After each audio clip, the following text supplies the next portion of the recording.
Good afternoon, everyone, and welcome to today's New World of Testing webinar. My name is Nina Hollis. I am ATP's Director of Communications. For those of you who may be a little bit new to ATP, we are the leading global trade association for the assessment industry.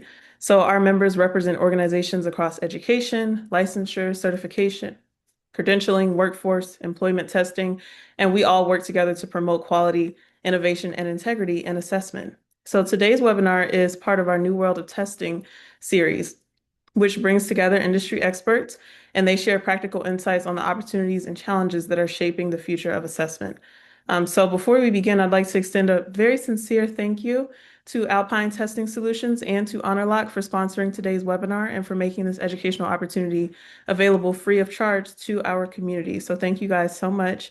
Thank you to all of our attendees for joining us today. We're really excited to have you with us. And with that, I'm going to turn it over to our speakers. Thank you very much. And thanks everyone for joining us. We'll all do our introductions here in just a moment, but to set the stage, for a long time, I think exam security has been treated as sort of a singular moment. There was this point in time in the process, the proctored exam itself, where you locked things down, and then everything on either side of that proctored test was handled by policy and good intentions.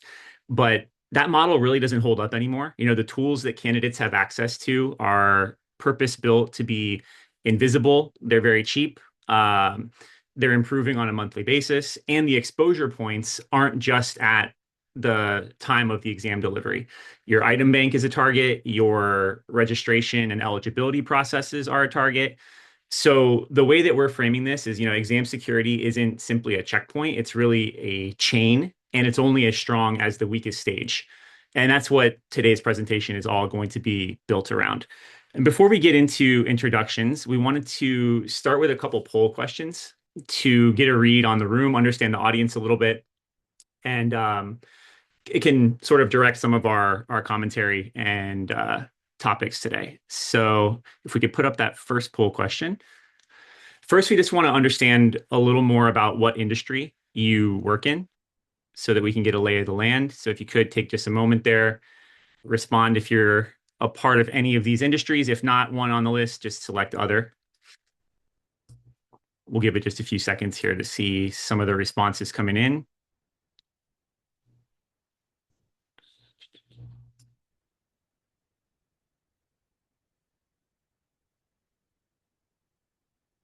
And then, on your end, once you see a decent amount, you can go ahead and move us to the next one. We should be able to see the results after you switch.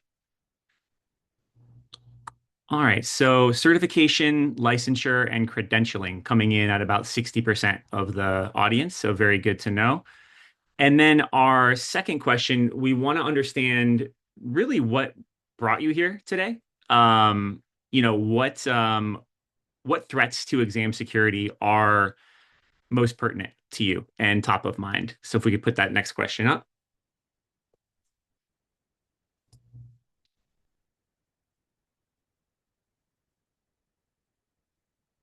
So we have AI chatbots, things like ChatGPT, Claude, Gemini, invisible AI assistants, which if you're not familiar with those, we'll definitely be talking about them in today's presentation.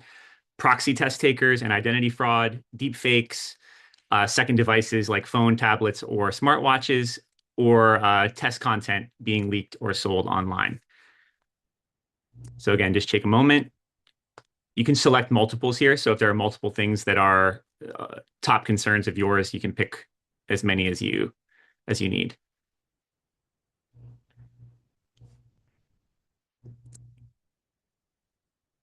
All right, and then we'll take a look here. All right, so this one's just about a pretty even spread. Leaked test content is coming in with 80%. So that's certainly our top concern in our audience today. And then we have a pretty even spread across just about all of the other categories. So that's great because we're going to be touching on all of these things. So addressing a lot of the concerns that you might have today. Okay, so with that, let's get into intros. And Graham, we will start with you.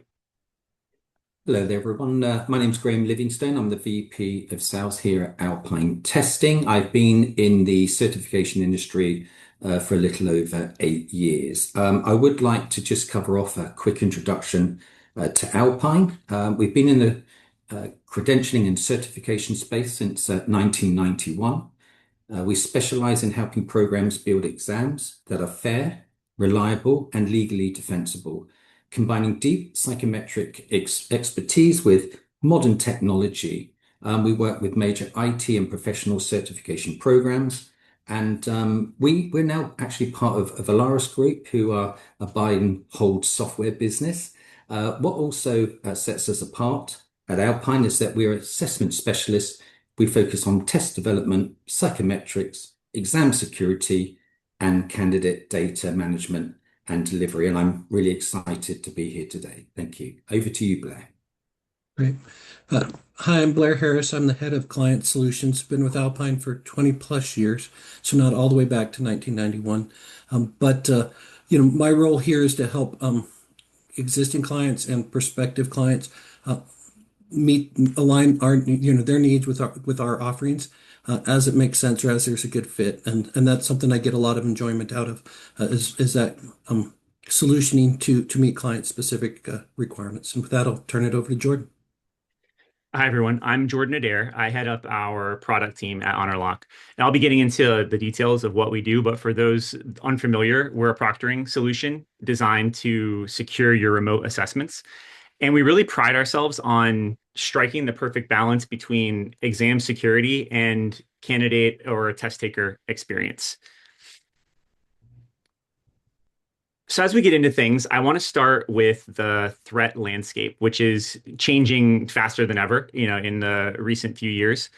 I'll cover chatbots and coding assistants first. These are, general purpose AIs that we're all probably pretty familiar with at this point. ChatGPT, Claude, Gemini, Copilot. These could answer difficult domain questions. They could write and debug code, produce step-by-step procedural instructions. So if your exam is measuring applied knowledge, these tools can do a pretty meaningful portion of that work. The second is proxy impersonation. This could be, either someone else taking control of the candidate's device remotely or someone else sitting for the exam entirely. And this is, one of the older threats. And it has gotten easier because remote access tooling is easily available. Virtual camera software can feed in prepared video. ID checking is becoming more of a challenge. So proxy impersonation is becoming an even greater threat to exam security. And then the third is what we call invisible AI assistance. This is probably, in my opinion, maybe where the greatest threat lies right now. What you're seeing on this slide is an example of what an invisible AI assistant would actually look like. There's this overlay on the screen, which you're kind of seeing go through some reading and AI response. And what this overlay, it's visible to the candidate or to the test taker, but it is invisible to screen sharing software. So if you are trying to capture the screen during a proctored assessment, these invisible overlays, they're not going to show up. They wouldn't show up on a Zoom call. So if you're doing an interview or some type of face-to-face scenario with a candidate, again, these invisible overlays do not show up in that scenario. So if you're not shutting these down at the source, you may be really suspicious of someone using AI during the assessment, but it's going to be pretty difficult to prove because you can't see the evidence. And because, a credential that you might be distributing doesn't just have to be earned, it has to be defensible. When a candidate challenges a result or when an employer questions a credential, when an accreditor or a regulator asks you to try to substantiate whatever decisions you've made about candidates in the past, you need that hard evidence, and it needs to be organized enough so that someone can actually follow it, right? And so having some type of suspicion report after the fact where, we think people used AI and we're 75% sure, that doesn't really cut it, and it's not quite enough evidence. So cutting this down at the source is really key. Protecting against all of this, that I've mentioned here has to happen across the entire life cycle. And that starts well before the actual exam delivery itself. And that starts with the content. And so, Graham, I'll kick it over to you to kind of take us down that path. Yeah, sure. Thanks, Jordan. So I'd like to talk to you about test security. It starts with proper exam design. Alpine works with organizations based on their specific needs to design exams that are functional and secure. One of the things we often ask programs to consider is LOFT. For those that don't know, LOFT stands for Linear On-the-Fly Testing. It allows us to deliver each candidate a unique set of test items drawn from a larger pool of questions. Because every item is assembled on the fly from this pool, no two test forms are identical. This means that if a candidate sits a retest, they will not receive the same questions again.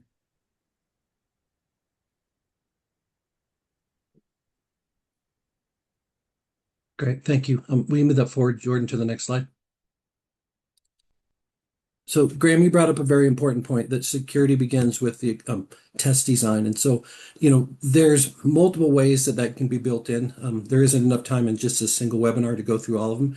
But you brought up an important point of, that pool-based or loft administration. One of the challenges of moving to a loft or similar type of administration is the number of items that are needed to be generated to field that type of exam, or to be able to do more rapid refreshes so that the content doesn't get stale, or if the content has been exposed, that it can be replaced with content that hasn't been exposed. And so that's where using AI for item generation comes into play. Just like Jordan showed that there's challenges with AI and actually giving away the answers, AI can also, if done properly, be a very good ally for test sponsors and testing programs. So Alpine has adopted a retrieval augmented generation approach to AI. What this means is that we're leveraging documentations, links, information provided by the client themselves to be the source of truth for that information. There's lots of advantages to that. One, it makes sure that the information is accurate, cuts down on AI hallucinations, and that it's grounded in approved access controlled content. It also then makes sure that we're not producing items that were stale, that were maybe applicable 2 years ago, that hasn't been updated in an LLM, but is current information that's applicable to the test taker today, so that individuals who are using AI to help generate items can do so in a way that's conducive in making sure that they're getting appropriate content. But the key to that is the human always stays in the loop. So AI is not replacing our subject matter experts. It's simply augmenting their ability to generate great items and the quantity of items. Alpine has played around with several different approaches, including being able to write content at multiple, what we call cognitive complexity levels, from recall all the way up to application analysis, those sort of different cognitive levels. And so being able to then generate more content and get that through the system quicker allows for more innovative approaches towards exam delivery. Again, as Graham mentioned, moving to a loft type model, as well as more rapid refreshes if you're not quite ready for something like loft. With that, would you go to the next slide there, Jordan? So again, just some of the benefits, of using AI. It reduces reliance on a single set of items. It shortens the time to replace items if they are compromised, or the ability to provide more rapid refresh. And then it lowers the SME workload, right? That you've got AI being leveraged, but in a way that's responsible, that the SME still stays in control of the final decision making. SMEs can also refine items through AI. It's not just the creation of new ones.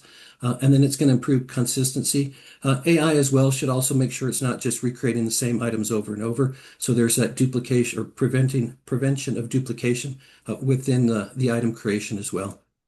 And with that, we'll move to the next slide, Jordan, if you don't mind. Yeah, so Alpine just walked through, some of the ways that you can protect your content kind of at the source, right? And how it's built, how it's stored, how you refresh it. And so now I want to pick that up at the point of delivery, because when the exam is actually being taken, that's where, content can walk out the door, one of the locations.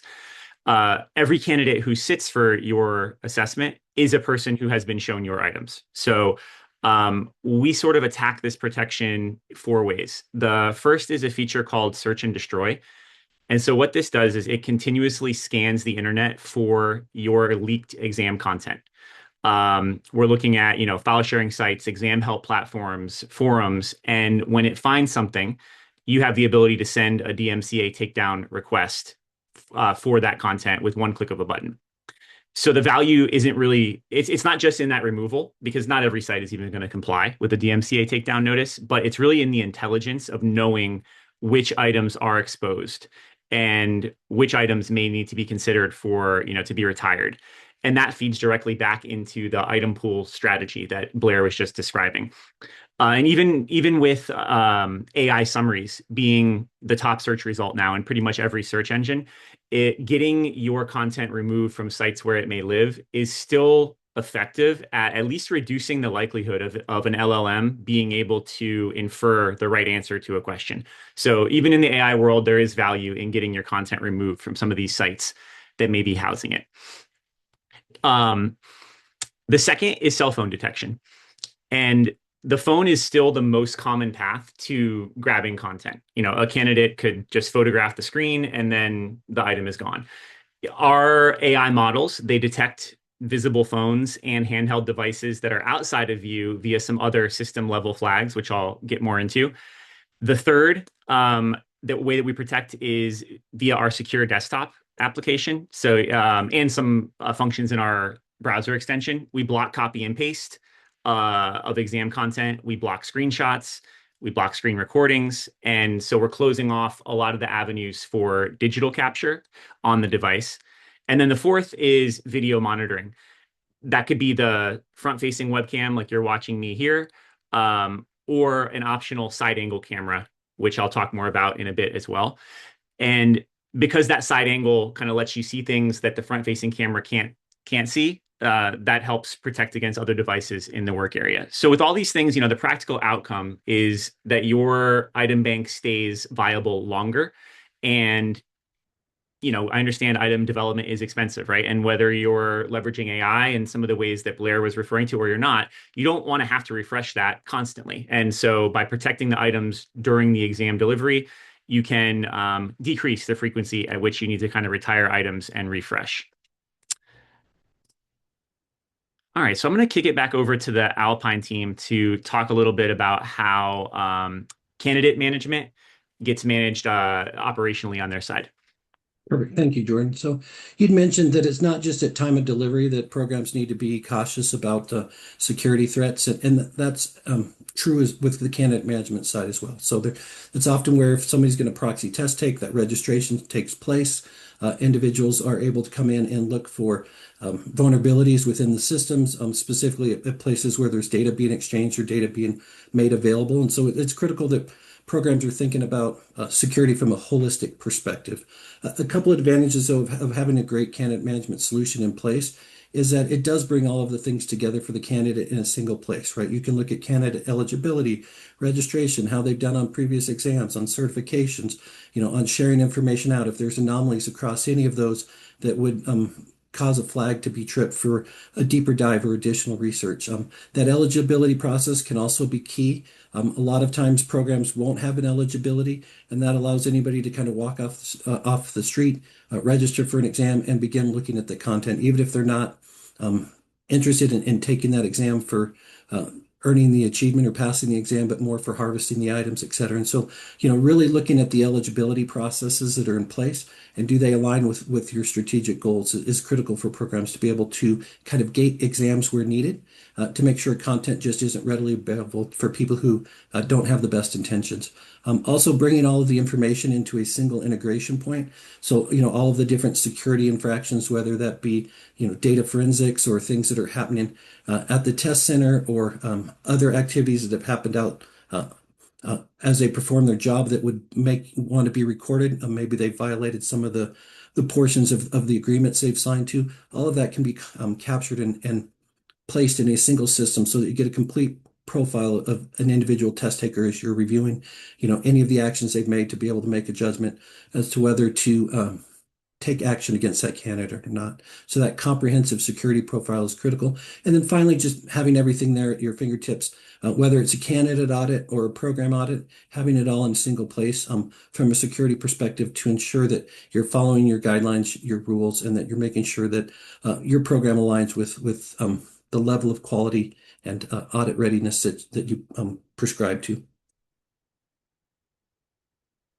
And so again, just a couple of benefits: that initial identity and eligibility check up front to make sure the individuals are who they say they are and they've got the qualifications that they need to be able to sit for the exam. There's fewer manual steps, which means fewer attack points and issues with data entry, that centralized audit trail, and then built-in data forensics, which we'll talk about a little bit later. There's also additional organizational benefits. I won't go through all of those here, but beyond just the security aspects of having a centralized candidate management solution.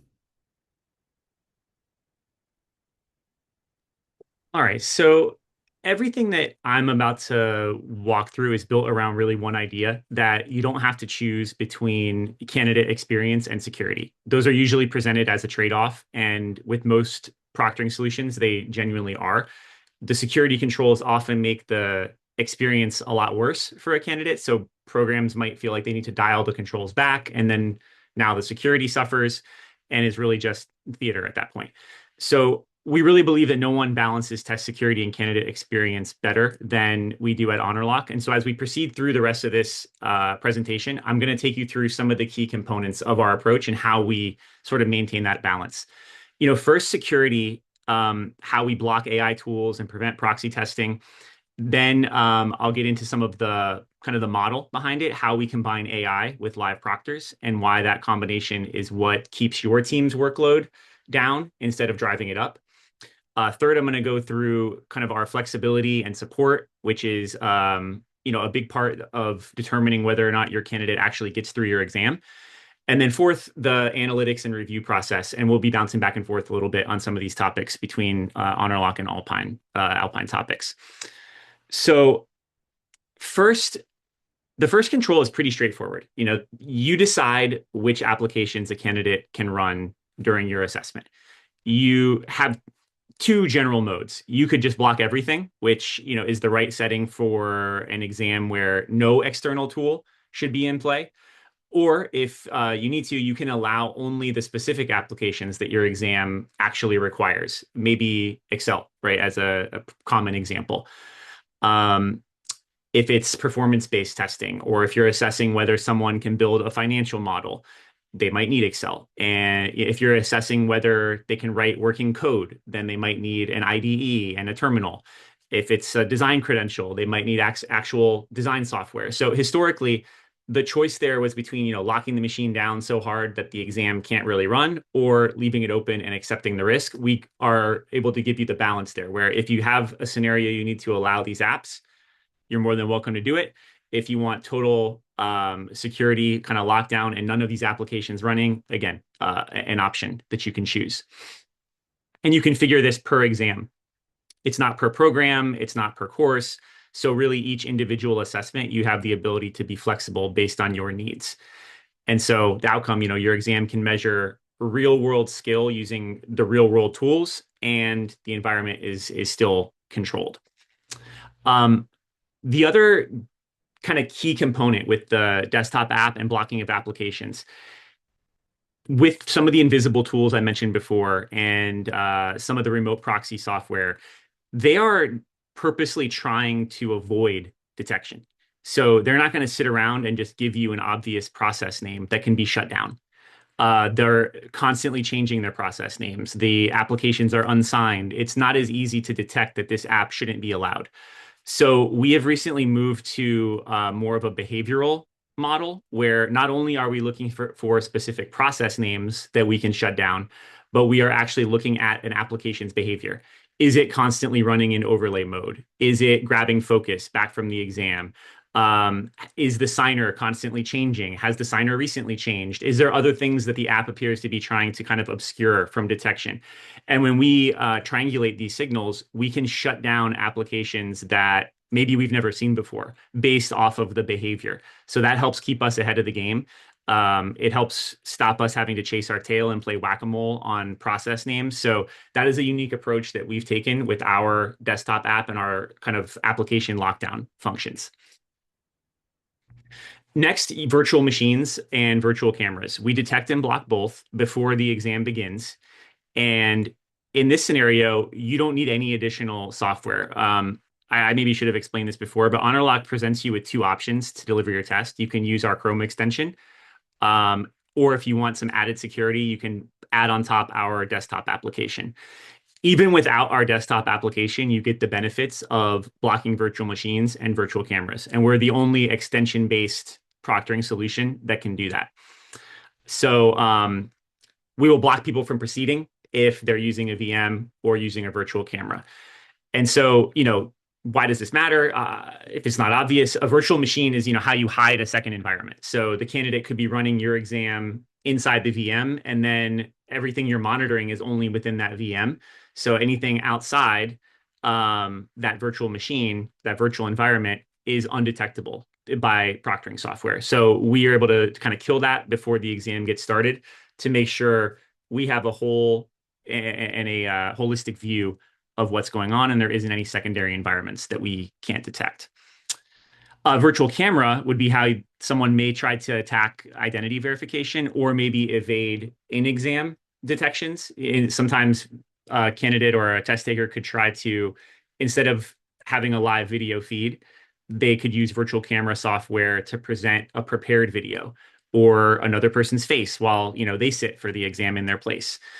And so if your ID check just kind of, or your authentication process trusts whatever the operating system hands it as the camera, it could be trusting something that a candidate could substitute. So blocking both at launch really closes those two doors.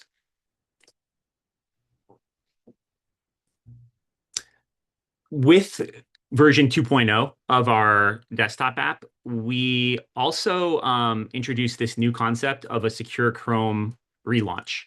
So with this, we kind of departed from the traditional approach of creating your own lockdown browser. That has some pitfalls that we didn't want to kind of fall victim to.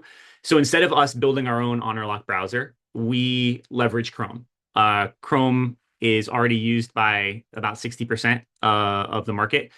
And so what we do here is our application triggers Chrome to relaunch in what is we call secure mode. And what that really is we can go in and disable various Chrome features for that session. So we could say, hey, let's turn off Gemini. In Edge, let's turn off Copilot. And what that allows us to do is operate with confidence that these AI tools that are being built into browsers cannot be accessed during the assessment. And we can turn off some other functions like dev tools and things like that as well. The benefit of doing it this way versus building our own browser is we don't have to rebuild all of the accessibility functions that are already built into Chrome. That creates an accessibility nightmare.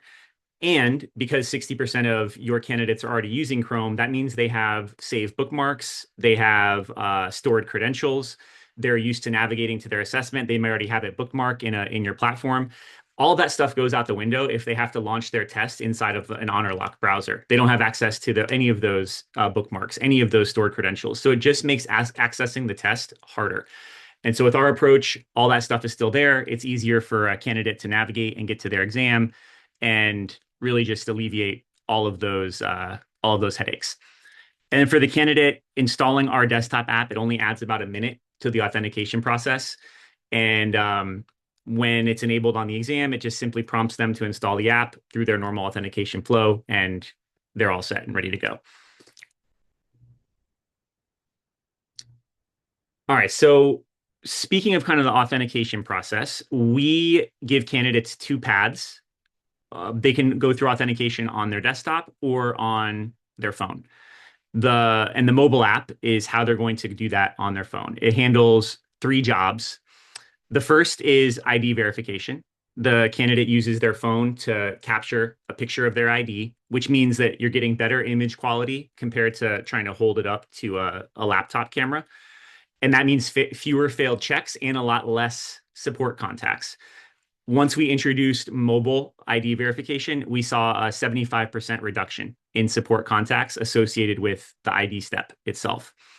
And obviously our AI and our proctors get a much clearer view of the ID, which makes verification easier on our side. The second thing that the phone can do is the workspace scan. In this world, the candidate uses their phone to photograph their testing space, and we use a unique kind of quickly expiring QR code per session. So the photo that we get, we know that it has to be a real capture of that workspace during that session, not something that they're reusing from a previous attempt or not something that they prepared 10 minutes before. The QR code also lets us enforce a distance. So we can detect how far away that photo is being taken from. And that means the candidate can't just take a picture of their monitor. They have to step back away from their test area, capture the full work area, which gives us an image that our models can actually assess and that our proctors can review in a matter of seconds and get a really clear shot of what the work environment looks like. We've seen non-compliance get cut in half when we transition from the old school room scan. With those of you who are familiar, it's basically like pick up your laptop and you have to show different areas of your room. It's hard to do it. And there was a lot of non-compliance there. That's been cut in half with this new and improved workspace scan via the mobile app. The third component is the side camera, which I'll cover here on this next slide. So once authentication is done, the candidate's phone can connect automatically as a second camera for the duration of the exam. And that second camera needs to be positioned off to the side of the test taker. This means there's no extra hardware. They don't have to have another webcam. It's the device that they already own, and it's their phone, which is the number one threat to exam security already. And now it's getting taken out of play by being used as a camera. So the front-facing webcam, sees a face and the background. It obviously can't see the desk surface. It can't see the candidate's hands. It can't see what is next to the keyboard. That's where, that's where materials, a secondary device, that's where it would all be. The side angle camera sees all of that. And our AI models run on that side camera feed specifically to make sure that we are always detecting the candidate's hands, their keyboard, and their screen, along with a full profile view of that candidate. And if any of those four things ever go out of view, then a flag is created and we're able to get our proctors to intervene and correct that. So depending on the organization and some of their procedures or settings, we've seen between a 33 to 50% reduction in violations for those using side camera. Our system also verifies that the side camera is actually positioned properly before the exam even begins. And if it's not, we give the candidate immediate and precise feedback on what needs to be changed so they can correct it and kind of retry their positioning. Because we want to avoid that being caught mid-exam and causing an interruption for a multitude of reasons. Like number one, the interruption during a high stakes exam that costs that candidate time and focus. We don't want that if it's not necessary. And obviously, getting things positioned ahead of time is better for security as well. So this angle has been really strong. It's been a strong deterrent, like I mentioned, reducing violations between 33 to 50%. So I've walked through detection, and now the question is really, what does all that detection do to your team's workload? Because this is where I think a lot of proctoring programs kind of fall apart. Some AI proctoring tools, they're going to flag essentially everything. A sneeze, a dog barking, any noise in the background, dishes clattering, a candidate looking up for a brief second to think. All of those things probably go to one of two places, right? They're either going to distract the candidate mid-exam by giving them some type of alert, and then they land in a list somewhere that someone on your staff is responsible to work through. And you could end up with thousands or maybe even more, thousands of flags, most of which are nothing. They're things that don't warrant your time.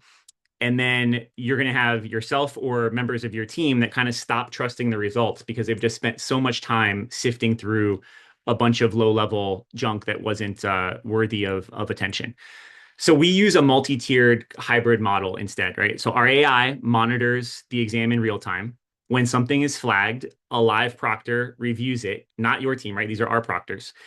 If the behavior is essentially benign, then the proctor just clears it and it never reaches you. You don't need to know that happened because what for, right? We've already checked it out and confirmed that there's nothing suspicious going on. If it needs correcting, the proctor is going to handle it right there in the moment during the assessment with either a quick warning or a full pausing of the candidate's exam and a pop-in.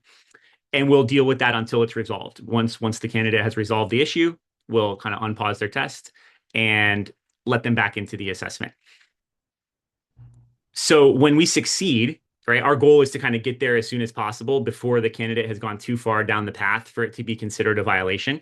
When we succeed in that, you don't have to review those either because no violation occurred, right? Maybe we saw a phone sitting on a desk behind the candidate, and our proctor just jumped in and said, "Hey, we noticed there's a phone back there. Would you mind like stepping and showing us that that phone is powered off? Or would you mind putting that phone completely out of reach?"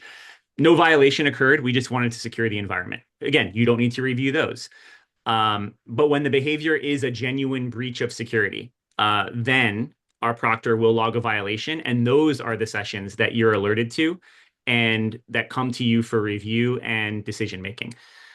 The numbers on this slide are from Encino, right? Out of 500 proctor sessions in this scenario, our proctors needed to get involved in about 17% of those. And then only 5% of the overall sessions needed review by their team. So 95% of sessions never touched their staff at all. And then the 5% that did were sessions that one of our trained proctors had already looked at and escalated with a purpose. So with Honorlock, you're really going to find yourself out of the triaging business and more into making decisions based on the evidence that's provided by our team. None of this really works if a candidate can't get through the exam. So I want to spend a little bit of time on our experience and support. Just a quick couple numbers. We delivered over 14 million proctored exams in 2025. 2026 is going to be substantially larger than that. Across that volume, we maintain a 15-second support response time, and we resolve those issues in under 7 minutes. And we have a 99% first contact resolution. We handle support in over 50 languages as well. So one other thing to highlight is that there's no scheduling at all with Honorlock. You never have to schedule an exam. A candidate never has to schedule an exam. Our support and proctoring teams are live 24/7, 365 on demand. So if you have an exam window that runs from this afternoon for the next 2 weeks, a candidate can go and take that assessment anytime they're ready. They don't have to make an appointment. They don't have to wait for a proctor. There's nothing like that, right? There's no Honorlock account that they need to create. They literally just launch the test from your platform, and our proctors are sitting ready to handle that. Same with our support team. So for a certification program, any program, that removes one of the largest sources of candidate friction and one of the largest sources perhaps of your like administrative overhead, dealing with rescheduling and all of those headaches. So now that we've kind of taken you from item creation, candidate registration, and exam delivery, we're going to get into the post-assessment analytics and data forensics. And for that, I will pass it back to you, Blair. Great. Thank you, Jordan. So Jordan talked a lot about challenges or security concerns happening during the event. There's also another layer to that, and that's, once the data comes into the system, being able to analyze the data, not just for that particular event, but across testing events as well. And so Alpine has broken this down into a couple of different layers. At our foundational layer, it provides a blanket of protection. It's looking for anomalies within the exam data itself, like individuals answering questions really quickly, beyond what would be humanly possible, and scoring very high, for example, or individuals who sit on one item for a long period of time, memorizing it, skip through several, sit on another item for a period of time, skip through several more, kind of trying to harvest that item bank. All of those get picked up in those standard foundational scripts. There's also an advanced level scripts that are exam specific and even down to the specific exam form. So if Graham and I took the same exam and we scored very similarly in the items that we got right and in the items that we got wrong, and in the items that we missed, we mark the same incorrect answer. The probability of that happening across all of the items on the test is very slim. And so that's what we would call approximate score similarity, or approximate item response similarity. And so we detect those again at a form by form level to look to see if maybe within a certain organization or within a particular geo or region that there may be item or data sharing, some pre-knowledge, those sort of things all taking place at an organizational level. We also are able to break it down within the actual items itself. So we can look to see if somebody has pre-knowledge by looking at the items that have been exposed and how they do on those items versus items that are brand new, and how they perform on the new items to see if there's a significant difference. And maybe they had pre-knowledge because those old items have been out and around, but the new items have not been exposed as much, and so they didn't do nearly as well. We can also cluster things, do ad hoc analysis based on geo, temporal clustering, all sorts of things with our psychometric and exam development staff. The other thing that I'm very excited about is the next one, if you wouldn't mind, Jordan, and that's just leveraging the images that are being collected. To do image matching. Again, this isn't an automated image matching. It's where when we see images that potentially match, bringing those into a queue and letting somebody from the security team review to see, if indeed is the same person. Maybe it's just they have duplicate accounts and need to be merged together. Maybe there is some proxy test taking. Maybe individuals trying to get around a ban, and so it's created a brand new account with a different email, different name to get around that ban. All of that happens through that AI image, or can be detected through that AI image matching. Again, with humans making that final decision.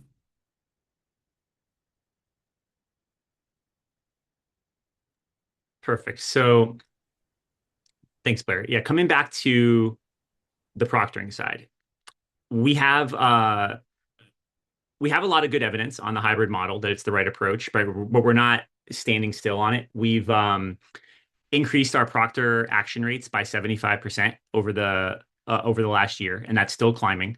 And that really comes from two places. It comes from our ever-evolving AI models that continue to improve at surfacing the right moments and the right scenarios that need proctor attention. And then a lot of kind of unglamorous work behind the scenes on our proctoring operations and how quickly a proctor can get to a flag and how efficiently they can deal with those flags through a variety of tools. The practical outcome of these improvements, you're not discovering problems a week later, making a judgment call on incomplete evidence. We're correcting more problems as the exam is happening, and having to feed you less violations is ultimately the objective and what we've been able to achieve over the past year. When a violation does get logged, what happens next? You get a notification that a violation occurred. We also expose all of this data via our API. So if you'd rather this land into your own workflow or your own case management system instead of your email inbox, you can do that. You can configure the system that way. Once you've received this alert of a violation, then your exam administrator, whoever is responsible for review, they would review that session. And that happens in our session viewer, which is what you're seeing up on the screen here. First, I would just say, remember, we're talking about a handful of sessions per 100 that you should need to review. But we've still invested heavily in the session viewer because even though there may only be a handful per exam, this is where all of the consequential decisions get made. And we've built this session viewer to get you straight to those key moments, particularly the violation itself, plus any other flags that your program might really care about. The video is available within about a minute of the session being completed, so you're not waiting on processing to start reviewing. As soon as if you are subscribed to our webhooks and you are getting a notification of a violation in real time, by the time you receive that notification and go in and open the view, the video's there. Recent enhancements that we've made to the session viewer, they have cut 13 seconds off of the average review time, and we also reduced the number of clicks by about 4 per session. Those sound like small numbers in isolation, but adding up over time, tons of exams, multiple years, they definitely add up, and just evidence of our constant evolution in this area of our platform. Beyond the individual session, you also want to get a program level picture. And again, this data is available via our API. So you can pull real-time data on specific sessions, or you can pull nightly data across your entire retention period. And that makes it pretty straightforward for you to combine it with your registration data, other credentialing data, a BI tool that you use. We also have our own analytics hub, which supports SSO via SAML 2.0. And in our analytics hub, we've designed it to help you find where the patterns live. Which exams are getting the most flags, which violation types are trending or dominating over your sessions. Is there something showing up on a group of exams that suggests some type of systematic problem rather than an individual one? Our hub is designed to surface all of those types of things. It also really changes how you handle individual cases. Evidence isn't just buried into a raw video recording. It's organized per candidate. So you're not necessarily making isolated decisions if you have candidates that might take multiple assessments over your program. If a candidate has a pattern across 3 different sessions, you now know that when you come into our analytics hub, and you know that when you're making a decision about what to do about that suspicious thing they did on the third assessment. You're not making decisions in isolation. And then I want to close on this because it's really the follow through on sessions that have violations that sets the standard of integrity within your organization. The review gap, as we're calling it here on this slide, that's the distance between the number of sessions that have received a violation from Honorlock's proctors and then what is actually getting reviewed and acted on within your organization. We're going to do all that we can to make sure you're getting a manageable number of violations, right? Our entire system is built as a deterrent to try to weed that down to only the most necessary of sessions. But once we do identify a session with a violation, we're giving you all the right views, all the right data to keep tabs on those and to ensure that they're really receiving the right attention and follow through so that you don't have a situation where Honorlock has discovered a violation on a session and then that candidate never received a consequence or they still were administered their certification.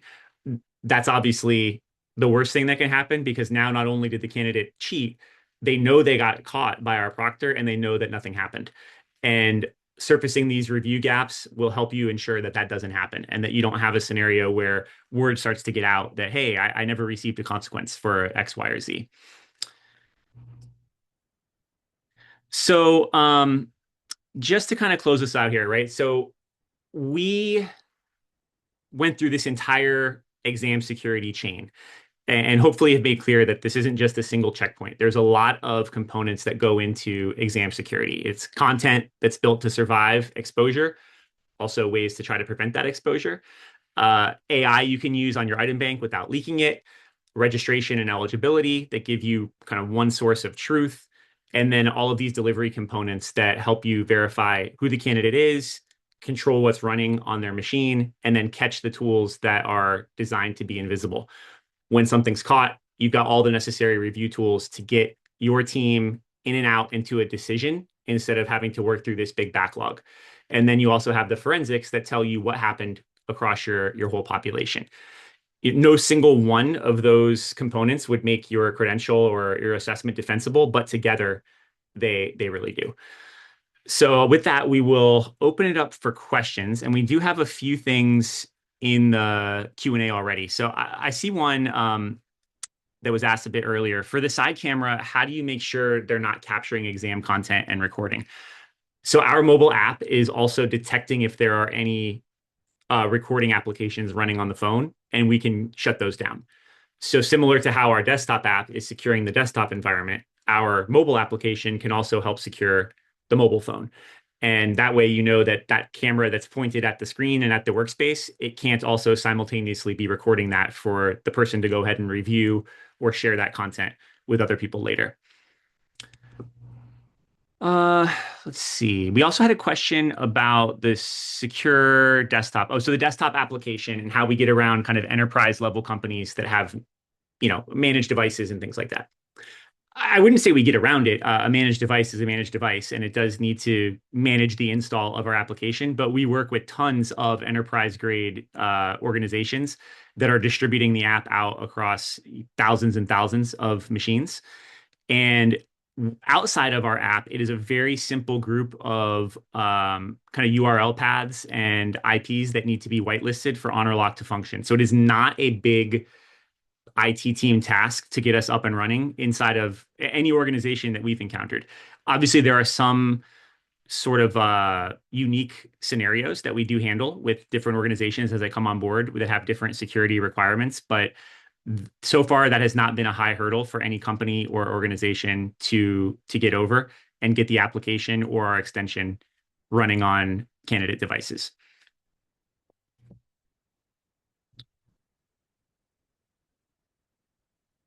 All right, we have another question. Is the image from the side angle camera clear enough to detect overlays?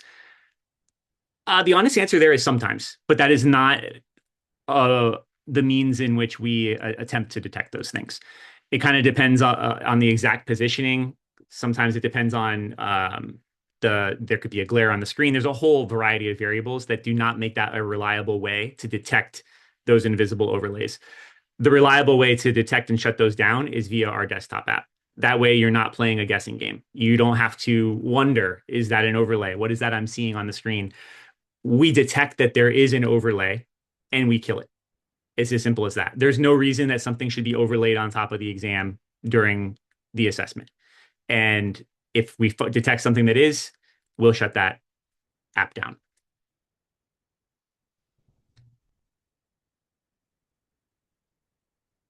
All right.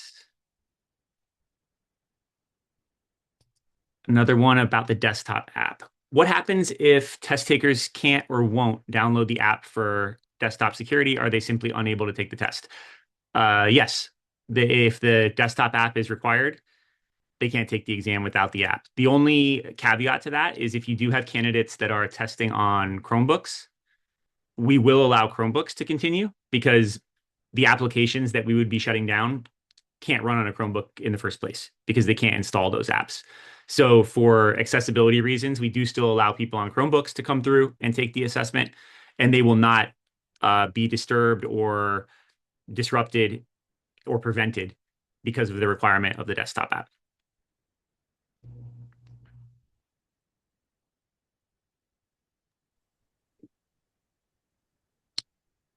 We have a question about blocking IP addresses from specific countries. We do not block IP addresses today. We do have a lot of reporting that will give you some data into where the assessment is taking place and what the IP addresses are. I don't know on the Alpine side if you may have some data related to IP addresses as well for the candidates, but it's not something we block, but we do give you insights into it. And the other thing to add on to that, Jordan, is we actually can look at geo and limit individuals as part of that eligibility based on geo as well. So again, depending on the source of truth for that geo, it has varying effects or varying effectiveness, but we can build geo into our eligibility rules as well. Awesome. What accessibility features are in place?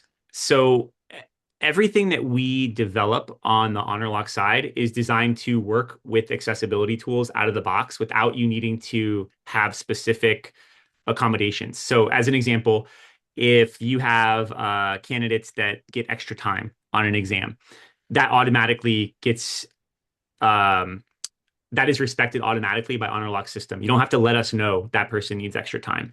If you have candidates that are using screen readers, keyboard navigation, all of that stuff works, whether you're using just the Chrome extension or you're using the Chrome extension and the desktop app. Accessibility functions like that are tested constantly. We do a third-party audit of our VPAT once a year to make sure that we haven't missed anything with new development or our testing and haven't introduced any new gaps in accessibility. Actually, just recently finished that audit and are resolving a couple gaps that were discovered. So those assistive technologies will work with Honorlock without the need to explicitly allow them per candidate or per exam. And to just add a little bit more, if the exams are being launched from one of our candidate management solutions, we also have the ability to have a program level list of accommodations that are supported by both Honorlock and Alpine. And then individuals can select which accommodations they believe they need. That can go through a sponsor review, and then that information gets passed over as part of the scheduling and eligibility process so that Honorlock and its proctors are aware of any eligibilities that have been granted to that particular candidate. And then Blair, if you see, there are a couple questions in the chat that I think are more directed to you and on the Alpine side. So if you have any that you want to answer, feel free to grab one. Perfect. So yeah, how do you determine the cognitive level with RAG, SME confirmed? So yeah, there's a whole blueprinting process up front that takes people through a job task analysis. Part of that is determine the appropriate sections and objectives, and it's at that objective level where the appropriate cognitive complexity level is determined. That then transfers over into the item writing. And so the AI, when you're writing items, at least within our system, using the RAG model, knows which objectives you're writing those items for, knows the cognitive complexity level that's been assigned, and then writes the items to that specific cognitive complexity level, including being able to leverage scenarios as well as you move up in cognitive complexity to hit some of those higher level cognitive complexity levels.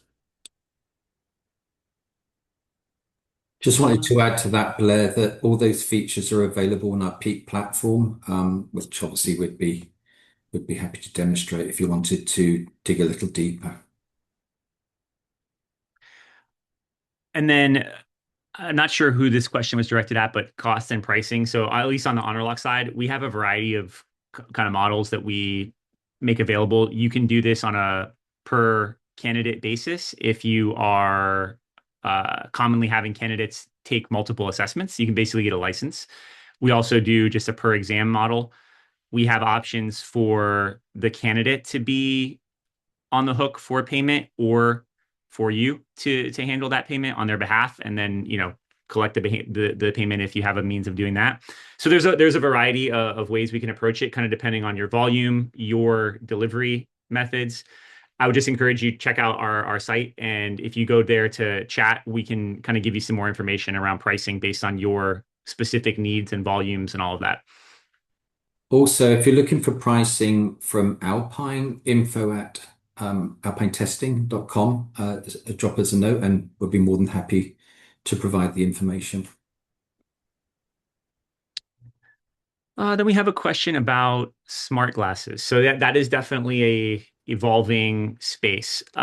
We do not yet have the ability to detect and flag all different smart glass brands. We are working on some things related to smart glasses that have so far looked promising, but they do require multiple angles and kind of photographs of the glasses to be able to detect different things that are specific to smart glasses that you can't see when they're sitting on the candidate's face. So we're trying to make sure that we approach that in the right way, where we don't want every person who needs to wear glasses to run into some obstacle that is cumbersome. So we need to get the UX right for the candidates, while also making sure that the models are accurate enough to be able to detect them with pretty good precision. So that is certainly on our radar, something that we're actively working on, but not a foolproof solution today to smart glasses. Perfect. One of the other questions in regard to AI item writing, how does the system work with references that are aligned with the item for legal defensibility? For example, do we need to upload the references? So again, there's a couple ways that that can happen. If you have documentation and are using the RAG model or either pointing that out to sources on the internet, then it's going to pull those references directly from those sources. So it will let you know within that source where the item was generated from, where the correct options and even the distractors, if you want rationale for why they're incorrect, all of that can be done as part of the AI model. If it's using just OpenAI or an AI model, if you're choosing to generate the items, then part of the request in will be asking for it to generate and provide a reference. Perfect. All right, we'll give it one more second, see if any other questions come in, but we did get through everything in the Q&A. Thank you very much for everyone who left a question in there. Much appreciated. And for everyone who's kind of hung around here till the end to hear those answers. Hopefully you learned something new about Alpine. Hopefully you learned something new about Honorlock today. And hopefully we made you think about some things that maybe you hadn't considered, in association to your exam integrity chain, so to speak. Thanks so much for the time. Definitely, check out both of us for more information. Graham shared that site with you on the Alpine side. You can go to honorlock.com if you want to learn more about us. And feel free to reach out if you have more questions. We appreciate you all. Thanks, everyone. Thank you. Yeah, thank you.